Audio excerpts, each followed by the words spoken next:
Assalamualaikum warahmatullahi wabarakatuh. Selamat berjumpa kembali dengan saya Melia Yosita. Kali ini di mata kuliah e-marketing dengan pembahasan pendahuluan e-marketing. Ada beberapa topik yang akan kita bahas pada hari ini. Yang pertama yaitu mengenai internet dan e-marketing. Yang kedua mengenai web 1.0. Yang ketiga mengenai web 2.0 dan yang keempat mengenai web 3.0. Sebelum memulai, yuk kita bahas dulu ya, apa sih sebenarnya yang dimaksud dengan internet? Perkembangan teknologi informasi dan komunikasi membuat pertumbuhan penggunaan WWW atau World Wide Web semakin meningkat. Hal ini memungkinkan individu maupun organisasi untuk memiliki peluang terutama dalam dunia bisnis. Semua aktivitas baik transaksi penjualan dan pembelian dilakukan secara online melalui internet tanpa harus bertatap muka secara langsung. Kemudian, apa sih sebenarnya yang dimaksud dengan internet? Internet adalah kumpulan jaringan yang saling terhubung dan terintegrasi secara global, termasuk di dalamnya adalah jaringan komunikasi individu, pemerintahan, organisasi, hingga perusahaan. Semua alat telekomunikasi atau device yang terhubung dengan internet saling berhubungan sehingga dapat melakukan transmisi data dimanapun dan kapanpun. Ada 3 jenis akses internet. Yang pertama yaitu ada public internet, yaitu adalah jaringan komunikasi global yang dapat diakses oleh siapapun, kapanpun, dan dimanapun. Contohnya Wi-Fi public. Yang kedua ada intranet, yaitu jaringan komunikasi yang hanya dapat diakses oleh pihak tertentu dan dilengkapi dengan password. Contohnya Wi-Fi perusahaan XYZ yang hanya dapat diakses oleh internal perusahaan tersebut. Dan yang ketiga ada extranet, yaitu jaringan komunikasi yang dapat diakses oleh beberapa pihak yang bertujuan untuk saling berbagi informasi. Pihak ini disebut sebagai extranet member. Contohnya database online mengenai persediaan PT XYZ yang hanya dapat diakses oleh internal perusahaan dan beberapa pihak supplier. Ada 3 jenis dari peran internet, yaitu adalah 3 peran teknis penting. Yang pertama, internet membentuk peran sebagai content provider, yaitu individu atau kelompok yang membuat konten informasi dan hiburan di internet. Yang kedua, internet membentuk peran sebagai user, yaitu individu atau kelompok yang mengakses konten yang ada. Dan yang ketiga, internet membentuk peran sebagai teknologi infrastructure, yaitu internet terdiri atas software dan hardware. Nah, selanjutnya kita beralih lagi nih. Ada e-bisnis, ada e-commerce, dan ada e-marketing. Yang ketiga ini merupakan beberapa implementasi dari internet dalam dunia bisnis. Apa sih perbedaannya?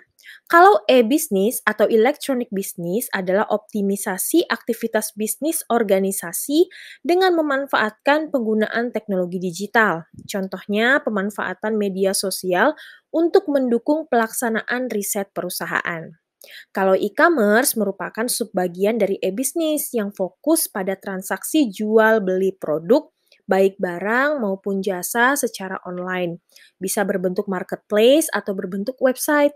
Dan yang ketiga, ada inti utamanya yaitu adalah e-marketing atau electronic marketing, yaitu pemanfaatan teknologi informasi dan komunikasi untuk kegiatan pemasaran. Termasuk di dalamnya adalah membuat, creating, mengomunikasikan, communicating, menghantarkan, delivering, dan menukar atau exchanging nilai untuk konsumen, klien, partner, dan masyarakat. Oke, ada beberapa manfaat yang dapat dirasakan oleh organisasi bisnis yang mengaplikasikan e-marketing. Di antaranya adalah meminimalisir biaya pemasaran atau menghemat kertas atau paperless. Yang kedua adalah pengukuran dan hasil campaign pemasaran yang dapat dilacak dan diukur. Yang ketiga, dapat menjangkau pangsa pasar tanpa berbatas waktu dan wilayah. Yang keempat, dapat disesuaikan dengan tipe konsumen yang berbeda-beda atau personalization. Yang kelima, Marketers dapat membuat berbagai campaign yang menarik di berbagai platform berbasis internet, sosial media bisa, website bisa, dan lain sebagainya. Dan yang terakhir yaitu pelayanan pelanggan yang lebih cepat 24/7 yang dapat dilakukan secara online. Nah, untuk selanjutnya kita akan bahas mengenai masa-masa internet yang akan menjadi cikal bakal e-marketing. Yang pertama kita bahas dulu ya pada masa lampau yaitu web 1.0. Masa lampau e-marketing dapat kita sebut sebagai web 1.0, di mana masa ini dimulai pada tahun 1969, di mana internet masih berupa ARPANET, yaitu jaringan teknologi komunikasi dan informasi yang digunakan oleh Departemen Pertahanan Amerika Serikat atau ARPA untuk keperluan pendidikan militer. Seiring dengan waktu berjalan pada tahun 1979, muncul komunitas online pertama yang dinamakan Usenet dengan jumlah perputaran lebih dari 800 juta pesan pada komunitas tersebut. Perkembangan internet semakin melesat dengan cepat sehingga pada tahun 1993 muncul sebuah web pages pertama di mana banyak media dan organisasi bisnis mulai menaruh perhatian untuk membuatnya juga. Sehingga 1 tahun kemudian pada tahun 1994 muncul sebuah banner ads pertama di hotwire.com yang kita kenal sebagai Yahoo sekarang ya. Dan pada tahun 1995 muncullah e-commerce pertama bernama eBay yang mulai beroperasi secara global berdasarkan pemanfaatan internet. Sekarang kita beralih lagi ke masa kini ya, masa kini internet di mana itu adalah web 2.0. Internet membuat berbagai peluang baru tidak hanya untuk individu namun untuk organisasi bisnis. Saat masa web 1.0, internet hanya fokus untuk menghubungkan user ke jaringan komputer agar dapat menikmati konten. Nah, di masa web 2.0 ini memungkinkan user untuk dapat membuat konten dan saling terhubung satu sama lain. Ini ditandai dengan munculnya berbagai media sosial. Terjadi perubahan kekuatan pemasaran yang dahulunya hanya dimiliki oleh produsen, sekarang berubah menjadi milik konsumen. Ini yang dinamakan sebagai power shift. Konsumen dapat mengontrol produk, baik barang maupun jasa yang diinginkan dan dibutuhkannya. Begitu pula dengan jenis iklan yang akan disaksikannya, konsumen bisa filter. Konsumen juga dapat menyebarkan konten yang menurutnya menarik kepada orang lain melalui internet. Nah, berikut ini merupakan karakteristik dari masa web 2.0. Yang pertama, konsumen lebih mempercayai review produk dari konsumen lain dibandingkan iklan yang dikeluarkan oleh suatu brand. Yang kedua, terjadinya fragmentasi pasar dan media yang menjadi lebih spesifik. Yang ketiga, koneksi internet merupakan suatu kebutuhan mendasar yang wajib dipenuhi.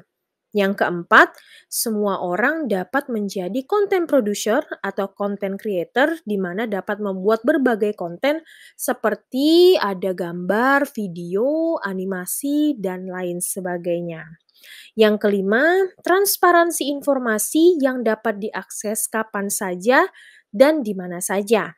Dan yang keenam, transformasi e-commerce menjadi social commerce di mana konsumen dapat saling berinteraksi sembari melakukan belanja online. Karakteristik ini merupakan tantangan dan peluang bagi marketers untuk dapat menjangkau konsumen dengan lebih baik lagi.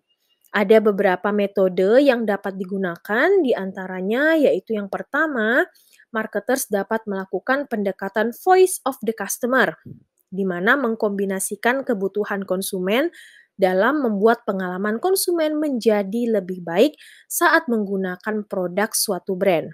Ini dilakukan untuk memberikan nilai lebih kepada konsumen. Yang kedua, melibatkan konsumen dengan cara berkolaborasi atau melakukan customer engagement. Yang ketiga, marketers membuat strategi konten marketing, di mana membuat dan mempublikasikan konten di media seperti media sosial atau website yang tidak hanya bertujuan untuk melakukan promosi, namun untuk memberikan pengetahuan kepada konsumen pula. Kontennya bisa beragam ya, bisa foto, video, animasi, dan lain sebagainya. Dan yang keempat, marketers bisa menggunakan strategi inbound marketing, di mana brand menjadi mudah ditemukan oleh konsumen saat melakukan pencarian di suatu situs. Contohnya memanfaatkan penggunaan SEO atau Search Engine Optimization. Dan kita beralih lagi ke masa depan dan peluang internet di web 3.0. Tidak menutup kemungkinan bahwa akan banyak variasi teknologi, terutama teknologi pemasaran pada masa depan internet atau web 3.0. Nah, beberapa implementasi yang sudah mulai terlihat ya saat ini seperti konsumen hanya menggunakan smartphone untuk melakukan pembayaran saat berbelanja, baik online maupun offline. Kemudian device komputer yang dapat digunakan di kehidupan sehari-hari seperti smartwatch, ada augmented reality, big data, dan masih banyak teknologi lainnya yang mungkin sekarang belum ada tapi nanti akan ada.